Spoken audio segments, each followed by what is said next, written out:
gumana. Ayaw gumana ang fan. Ito.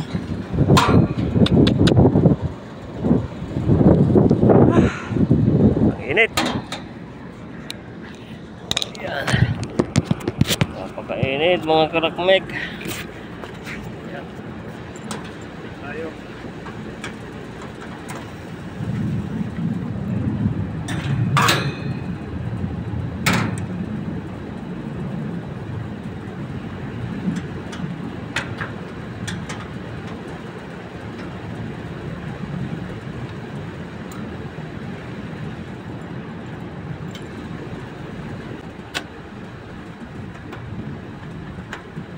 Napakainit naman.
Okay naman yung kanyang kapasitor. Check natin.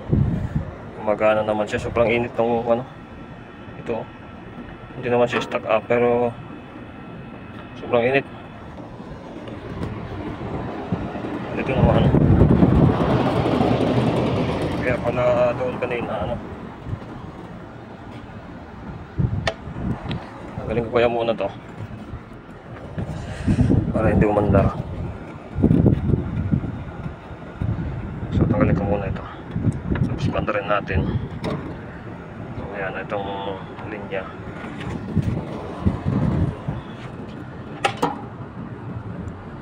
Ayan, so gumana siya guys. Gumana pero hindi gumana itong fan motor. So i-try natin ang fan motor ito. Gumana yung contactor eh. Ayan o. Ayan, so gumana yung so mag-iinit lang yan dahil walang cooling. Ayan, so papalitan natin guys ng bago-bago pa itong motor. Saka ito ito muna natin.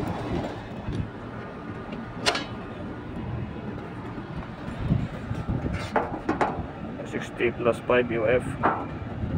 So okay naman yung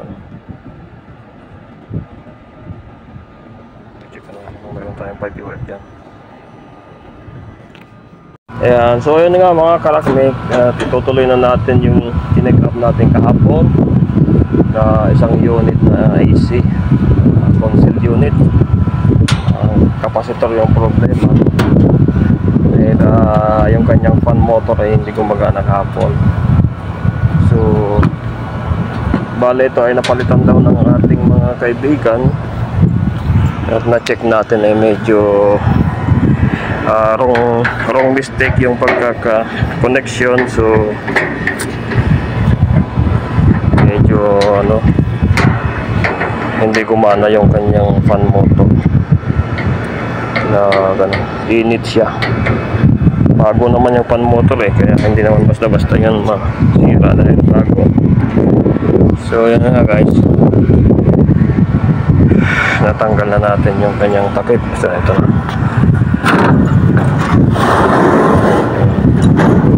So testing natin kung gumagaan siya. Ayan. So bali kahapon ikinorek ko na yung connection. I-check natin kung meron ng voltahe ito. Yan, may voltahe. So ibig sabihin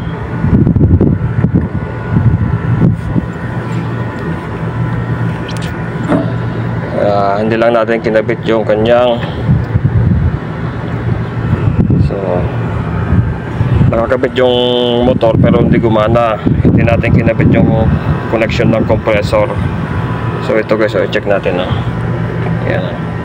yan, so hindi gumana. Pag ikutin natin to, gagana. Yan, diba? So doon tayo nag-focus kahapon. Yung kapasitor niya ay naapektuhan na sa pagka-mistake ng connection ng ating mga kaibigan. Yan. So kaibigan, papanood mo ito. Yan. Ito ang connection kahapon guys. Hindi ko na na-videohan na mas maigi. Ito naman tama ito. Yan, kaso itong dilaw nut dito na nagpunta. Ito common to yan, common ito. Tapos ito nandito siya kahapon sa common, nakalagay ito. Ayan, ito dito siya. So dapat hindi dito ito sa harm nakalagay kahapon to. Ito. Yan. Tapos ito naman ay dito nakalagay. Yan. So ibig sabihin, so yan mga karakmek, so iaayos na natin to ngayon dahil nagkamali yung ating kaibigan So ito, yung harm niya nakalagay doon ay ito yung kanyang starting, itong kulay dilaw. So that dito natin ilagay sa harm. Yan. At dito naman, ito yung starting ng fan motor. So dito natin ilagay sa fan, sa single na terminal. Ayan. At dito naman yung common ng running ng ito, supply. So itong supply, ayan nga guys, supply to. Supply dito. Ayan, dito natin lagay sa common ng kapasitor sa ito. Dilaw. Ayan. Ayan. So itapon na natin ngayon ito.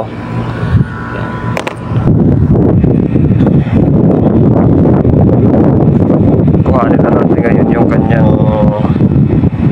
running. Dito natin ilagay sa terminal ng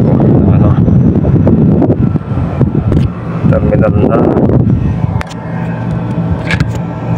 ito.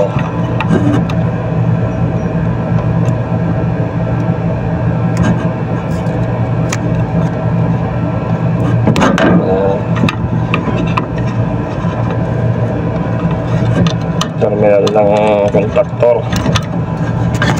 Yan siya guys, yan.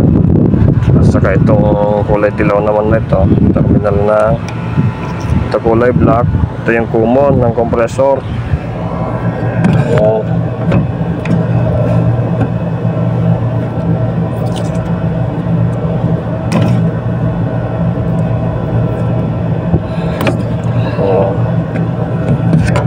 ilagay natin dito sa supply din to papunta. Yan, so ibig sabihin pwede na to guys. Yan, double check natin na para hindi tayo maisahan. Naisahan na yung ating kaibigan. So ang nandoon ito yung running at ito yung common. Yung dilaw na terminal, saan na ba? Ito yung starting doon sa compressor. Yan. So nandun siya sa harm. At yung kanyang running ay doon sa common. Yan o. Yan, tagpos punta doon. So okay na siya guys. Number 1 na to. Number 1 na to, hindi number 2. Number 1. So itatali din natin dito guys para hindi malaglag. Yan. So mamaya na ang video.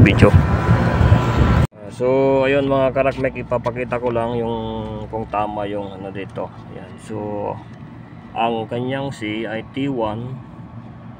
Ayan, kulay black.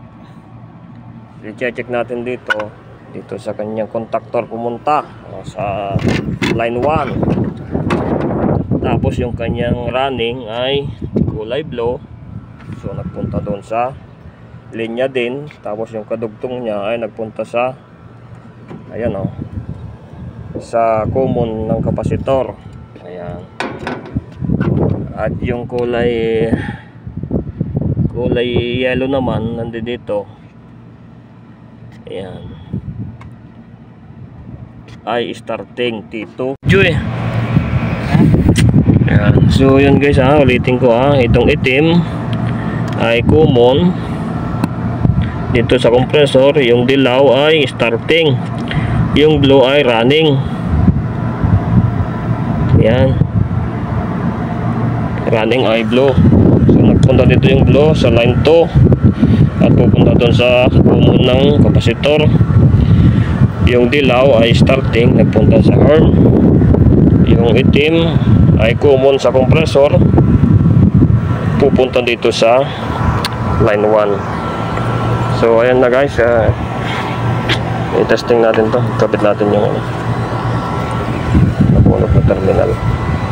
So ayan na nga mga karakmek, gumana na yung ating motor. Yan, so tama yung ating diagnose na kapasitor ang problema. So check natin yung amperahe.